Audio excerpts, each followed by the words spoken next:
الحمد لله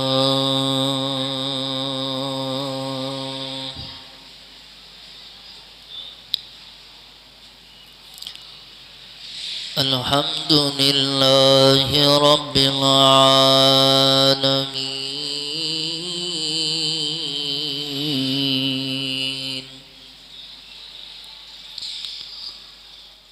والعاقبة للمتقين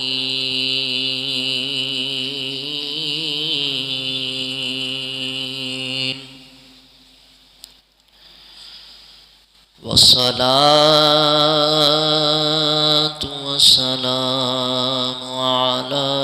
سيد الأنبياء والمرسلين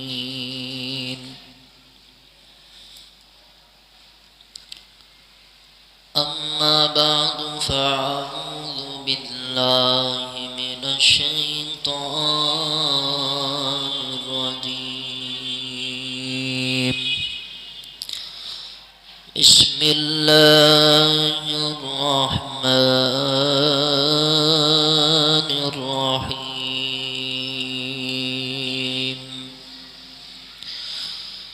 والذي جاء بالصدق وصدق به أولئك هم المتقون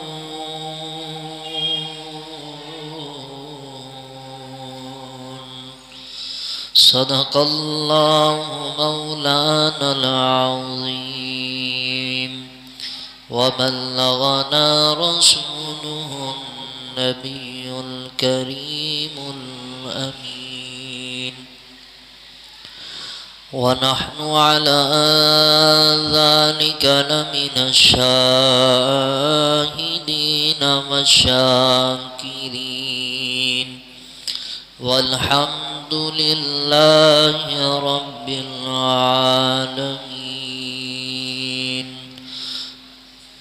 پڑھیا الصلاة والسلام عليك يا رسول الله الصلاة والسلام عليك يا حبيب الله الصلاة والسلام عليك يا نبي الله وعلى آلك وأصحابك يا رحمة للعالمين حمد و صلاة کے بعد حاضرین محترم سامعین وقار اللہ رب العالمین کا لا تعداد احسان و شکر کے اس رب کائنات نے مجھے اور آپ کو جمعۃ المبارک کا دن خلاق عالم نے عطا فرمایا۔ اللہ رب العالمین کی بارگاہ میں دعا کرتے ہیں کہ وہ خالق کائنات میرا آپ کا ہم سب کا یہاں آنا بیٹھنا سننا سنانا اللہ اپنی بارگاہ میں مقبول و منظور فرمائے۔ خالق کائنات دونوں جہاں کی رحمت برکت تمام مسلمانوں کو نصیب فرمائے۔ سب سے پہلے چند باتیں سماعت کر لیجئے۔ نبی کریم علیہ السلام کے جتنی بھی صحابہ ہیں ان تمام کا ادب و احترام کرنا امت پر لازم ہے، کیونکہ ان ہستیوں نے ان پاک ہستیوں نے حضور نبی کریم علیہ السلام کی سنگت کو پایا، آقا کریم صلی اللہ تعالیٰ علیہ وسلم کی صحبت یافتہ رہے، حضور نبی کریم علیہ السلام کے ساتھ وقت گزارا، آقا کریم صلی اللہ تعالیٰ علیہ وسلم کے ساتھ جنگوں کے اندر شرکت کی اور دیگر مقامات پر صحابہ کرام رضوان اللہ تعالیٰ علیہم اجمعین نے بڑھ چڑھ کر نبی کریم علیہ الصلوۃ والسلام سے اپنی محبت کا اظہار فرمایا۔ ان تمام ہستیوں کا ادب و احترام ہمارے لیے لازمی و ضروری ہے۔ ان تمام ہستیوں میں سب سے اول ذات گرامی سیدنا صدیق اکبر رضی اللہ تعالی عنہ، جو کہ صحابہ کے سردار ہیں، اسلام کے پہلے خلیفہ ہیں، اور یہ وہ صحابی ہیں کہ جن کو اللہ رب العالمین نے سب سے بلند مرتبہ و مقام یہ عطا فرمایا کہ ہجرت کی رات نبی کریم علیہ الصلوۃ والسلام کے ساتھ جس نے سفر کیا اس ہستی کا نام ابو بکر صدیق ہے۔ اور اسی طرح سے سیدنا صدیق اکبر رضی اللہ تعالی عنہ کی فضیلتوں میں سے ایک فضیلت یہ بھی ہے کہ صرف سیدنا صدیق اکبر رضی اللہ تعالی عنہ ہجرت میں نبی کریم علیہ الصلوۃ والسلام کے ساتھ نہیں ہیں، بلکہ اللہ رب العالمین نے سیدنا صدیق اکبر رضی اللہ تعالی عنہ کو یہ مقام، یہ مرتبہ عطا فرمایا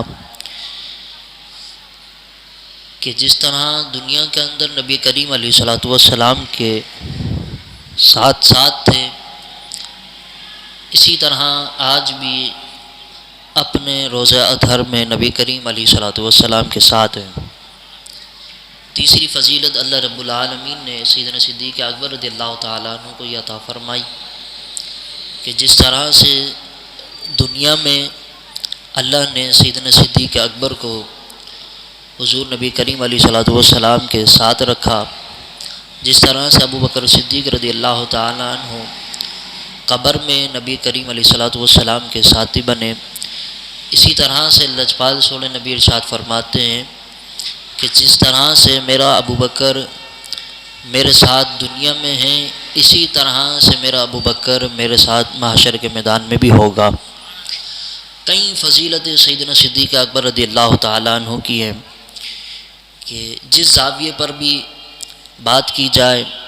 جس دور کی بھی بات کی جائے اسلام کی ابتدا میں، تو ان تمام جگہوں پر اگر کسی ہستی کا نام آتا ہے تو اس کا نام سیدنا ابو بکر صدیق رضی اللہ تعالیٰ عنہ ہے۔ اللہ کے پیارے محبوب صلی اللہ تعالیٰ علیہ وسلم کے صحابی سیدنا ابو بکر صدیق رضی اللہ تعالیٰ عنہ کو اللہ رب العالمین نے وہ مقام عطا فرمایا کہ جس کا ذکر اللہ رب العالمین نے خود قرآن مجید و فرقان حمید میں ذکر فرمایا، اور فرمایا کہ والذی جاء بالصدق وصدق به اولئک هم المتقون، وہ جو سچ لے کر تشریف لائے اور اس سچ کی تصدیق کی، وہی لوگ متقی ہیں، پرہیزگار ہیں۔ جب نبی کریم علیہ الصلوۃ والسلام نے معراج کا ذکر مشرکین مکہ کے سامنے کیا تو لجپال سولہ نبی کی بارگاہ کے اندر یہ بات جب سرکار دو عالم صلی اللہ علیہ وسلم تمام چیزیں دیکھ کر آ گئے، سیر کر کر آ گئے، لجپال نبی نے یہ بات بیان کر دی کہ میں نے اس طرح سے آسمانوں کی سیر کی ہے، اس طرح سے میں نے یہ معاملات دیکھے ہیں۔ تو وہ جو کفار مکہ تھے، مشرکین تھے، جس طرح سے ابو جہل وغیرہ، انہوں نے یہ کہرام مچا دیا کہ دیکھو کل تک تو محمد زمین کی باتیں کرتے تھے، کل تک تو لوگوں کے گھروں کی باتیں کرتے تھے، آج تو انہوں نے حد ہی پار کر دی، آج تو یہ زمین سے اٹھ کر آسمانوں تک چلے گئے، آسمانوں سے سدرہ چلے گئے۔ آج محمد صلی اللہ علیہ وسلم نے عجیب و غریب بات کر دی۔ لوگ کہنے لگے ابو جہل سے، وہ کیا کہنے لگے؟ انہوں نے یہ دعویٰ کیا ہے کہ میں نے اس طرح سے زمین سے اٹھ کر آسمانوں تک کی سیر کی ہے۔ تو کئی لوگ جمع ہوئے اور انہوں نے کہا کہ ہم اس بات کو تسلیم نہیں کرتے کہ اس طرح سے کوئی دیکھ کر آیا ہو اور اتنے وقت میں دیکھ کر آیا ہو۔ وہ آپس میں مشورہ کر کر انہوں نے یہ طے کیا کہ چلو ایک شخص ہے، اس کے پاس چلتے ہیں اور اس سے معلوم کرتے ہیں کہ وہ اس بارے میں کیا کہتا ہے۔ وہ مشرکین مکہ سب کو چھوڑ کر، سب سے پہلا نقطہ بیان کرنے لگا ہوں، وہ سب کو چھوڑ کر لجپال نبی کے اس دعوے پر وہ کفار مکہ سب کو چھوڑ کر ابو بکر صدیق کے دروازے پر گئے۔ ان کا جانا، ان کا دروازہ کھٹکھٹانا، ان کا ابو بکر سے سوال کرنا، یہ اس بات کی علامت ہے کہ کفار مکہ بھی یہ جانتے تھے کہ محمد کے بعد اگر کوئی صادق و امین ہے تو اس کا نام ابو بکر صدیق ہے۔ صلی اللہ علیہ وسلم کے بعد اگر کوئی صادق و امین ہے تو وہ سیدنا صدیق اکبر رضی اللہ تعالیٰ عنہ کی ذات ہے۔ جب پہنچے سیدنا صدیق اکبر کے دروازے پر تو ابو جہل آیا اور کہنے لگا ابو بکر ہمیں تم سے ایک سوال کرنا ہے اور اس کا جواب تم سے چاہیے۔ فرمایا کیا بات ہے، کہو۔ کہا بات یہ ہے کہ ایک شخص نے یہ دعویٰ کیا ہے کہ میں زمین سے آسمانوں تک اور یہاں تک اور وہاں تک سیر کر کر آیا ہوں اور اتنے وقت میں آیا ہوں، کیا تم اس بات کو ماننے کے لیے تیار ہو؟ اب دوسرا نقطہ سماعت کیجیے۔ سیدنا صدیق اکبر رضی اللہ تعالیٰ عنہ ارشاد فرمانے لگے، فرمایا کون ہے جس نے یہ بات کی ہے؟ ابو جہل سوال کرتا ہے ابو بکر اس بات کو تم رہنے دو، نام نہ پوچھو، تعارف نہ پوچھو، بس اس بات کا جواب دو، کیا تم اس ماننے کو تیار ہو اس بات کو؟ سیدنا صدیق اکبر جواب میں کہنے لگے، فرمایا جو میں نے تمہیں جواب دیا ہے اس کا مجھے جواب دو۔ سیدنا صدیق اکبر رضی اللہ تعالی عنہ نے جب یہ سنا کہ یہ کفار مکہ میری دہلیز پر آ کر مجھ سے یہ پوچھنے لگے ہیں کہ ایک شخص ہے جس نے یہ دعویٰ کیا ہے کہ میں زمین و آسمان کی سیر کر کر آیا ہوں،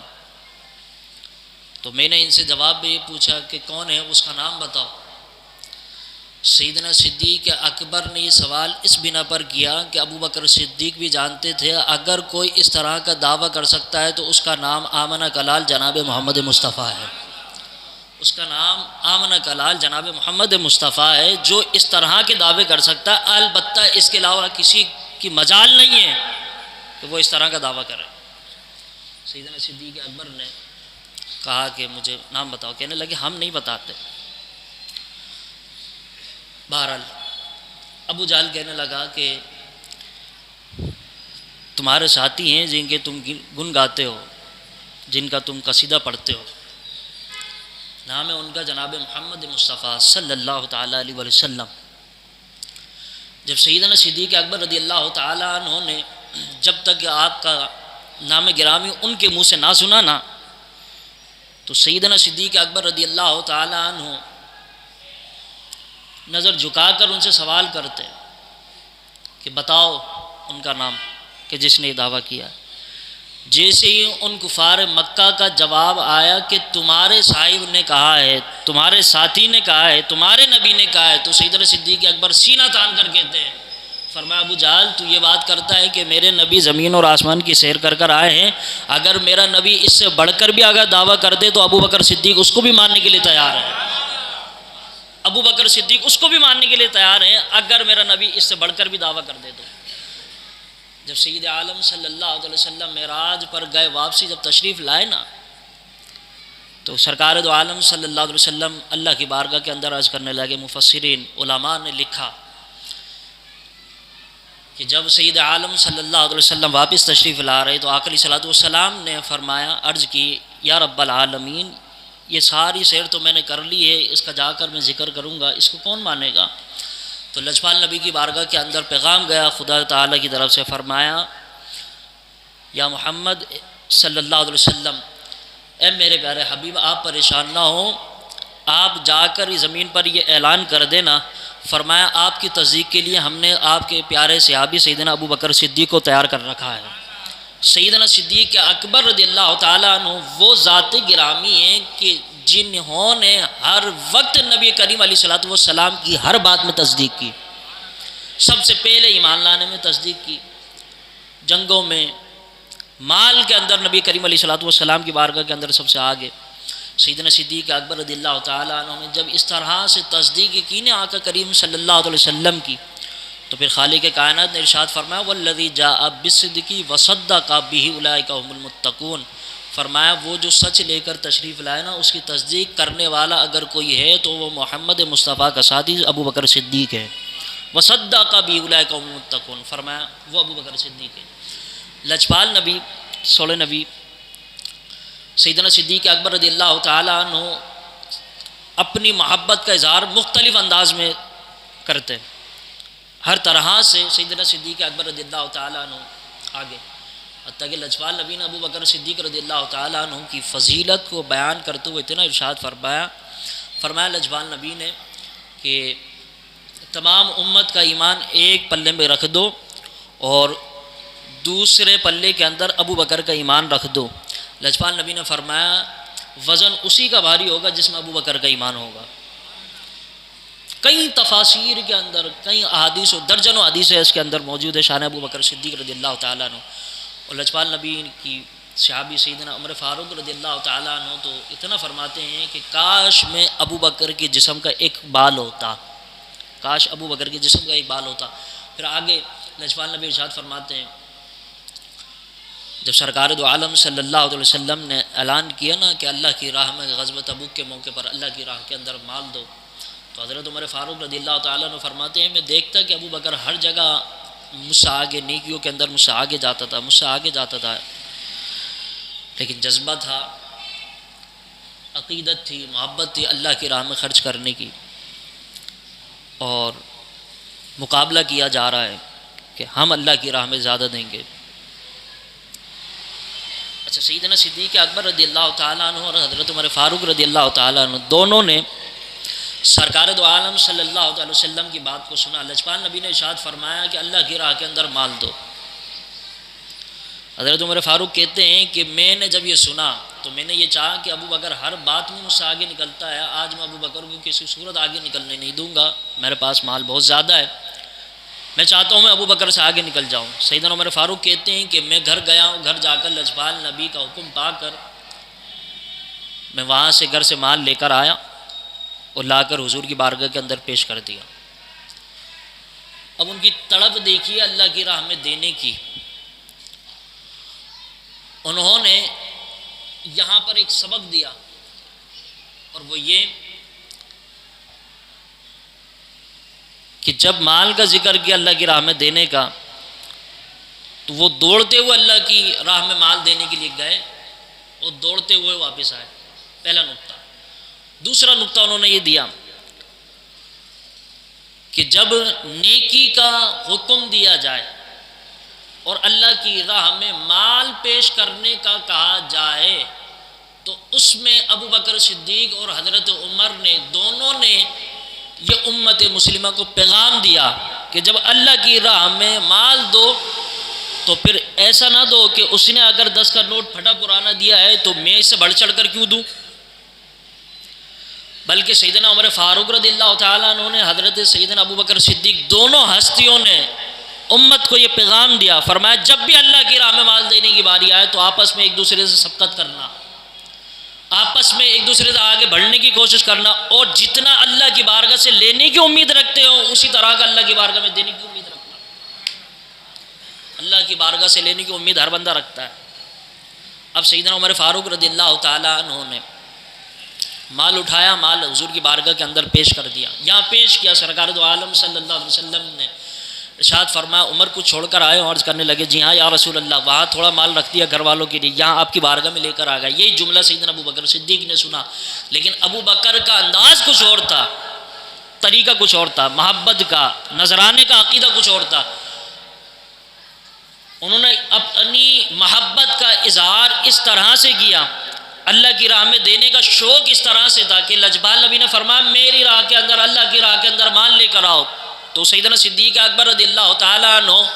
سارا مال لے کر آئے، حتیٰ کہ چن چن کے جو بھی ہاتھ میں آتا تھا نا سیدنا ابو بکر صدیق نے وہ تک اٹھایا اور اٹھا کر اللہ کے رسول کی بارگاہ کے اندر پیش کر دیا۔ جب سیدنا عمر فاروق رضی اللہ تعالیٰ عنہ نے اپنا مال پیش کیا، ابو بکر نے اپنا مال پیش کیا. دونوں کے مال کو سرکار دو عالم صلی اللہ تعالی وسلم نے جب دیکھا کہ ایک طرف ابو بکر کا مال ہے، ایک طرف عمر فاروق کا مال ہے، تو لجپال نبی نے ارشاد فرمایا عمر گھر کے لیے کیا چھوڑ کر آئے ہو؟ عرض کرنے لگے یا رسول اللہ تھوڑا مال یہاں دے دیا، تھوڑا مال یہاں دے دیا. سیدنا صدیق اکبر سے فرمایا ابو بکر گھر کے لیے کیا چھوڑ کر آئے ہو؟ عرض کرنے لگے یا رسول اللہ گھر کے لیے کچھ چھوڑ کر نہیں آیا. لجپال نبی کی بارگاہ کے اندر عرض کرنے لگے یا رسول اللہ چن چن کر جو چیز ہاتھ میں آتی تھی نا ساری کی ساری اللہ اور اس کے رسول کی راہ میں لے کر آ گیا ہوں. جو چیز ہاتھ میں آتی تھی ساری کی ساری اللہ اور اس کے رسول کی راہ میں لے کر آ گیا. حتیٰ کہ حال یہ تھا کہ جسم پر لباس بھی عجیب و غریب قسم کا تھا، کانٹوں والا لباس پہنا ہوا تھا. جب یہ منظر ہوا نا اس زمین پر تو اللہ رب العالمین نے جبریل امین کو حکم دیا اور فرمایا جبریل جاؤ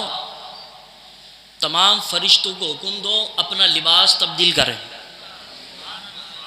تمام فرشتوں کو حکم دو اپنا لباس تبدیل کریں. لباس تبدیل کر دیا گیا. لجپال نبی کی بارگاہ کے اندر جبریل امین آئے، لباس تبدیل کر کر اللہ نے جیسے چاہا لباس تبدیل کیا. تبدیل کرنے کے بعد حضور کی بارگاہ کے اندر آئے. لجپال نبی نے جب جبریل امین کی صورت کو دیکھا، شکل و اطہار کو دیکھا، تو لجپال نبی فرمانے لگے جبریل آج سے پہلے تو اس حالت میں نہیں آیا، آج اس حالت میں کیوں آیا ہے؟ اب سنیے جملہ سنیے گا. لجپال نبی کی بارگاہ کے اندر جبریل امین عرض کرتے ہیں یا رسول اللہ میں تو اپنی حالت پر ہی تھا لیکن اللہ نے حکم فرمایا کہ حالت تبدیل کر دو. اللہ نے فرمایا فرشتوں حالات تبدیل کر دو. لجپال نبی کی بارگاہ کے اندر بیٹھے تھے. جبریل امین کہنے لگے یا رسول اللہ یہ جو آپ نے مجھ سے سوال کیا ہے نا کہ آج سے پہلے یہ لباس کبھی نہیں پہنا، آج یہ لباس کیوں پہن کر آئے ہو؟ تو اللہ کی بارگاہ سے جواب آتا ہے، فرمایا جبریل جا میرا محبوب کو پیغام دے دے. فرمایا جو لباس ابو بکر صدیق نے پہنا ہے وہی اللہ نے سارے فرشتوں کو پہنا دیا ہے. جو لباس ابو بکر نے پہنا ہے وہ تمام لباس فرشتوں کو پہنا دیا. فرمایا میں تو یہ چاہتا تھا کہ ابو بکر سے آگے نکل جاؤں لیکن آج میں نے دیکھا کہ ابو بکر تو ہر چیز کے اندر آگے چلا جاتا ہے، کبھی کسی کو آگے جانے ہی نہیں دیتا، اور حتیٰ کہ اتنا آگے جانے نہیں دیتے کہ فرمایا محبوب نبی کریم علیہ الصلوۃ والسلام نے کہ کسی کے مال نے اتنا نفع نہیں دیا جتنا نفع مجھے ابو بکر کے مال نے دیا ہے. لجپال نبی ارشاد فرماتے ہیں مال بہت آیا میرے پاس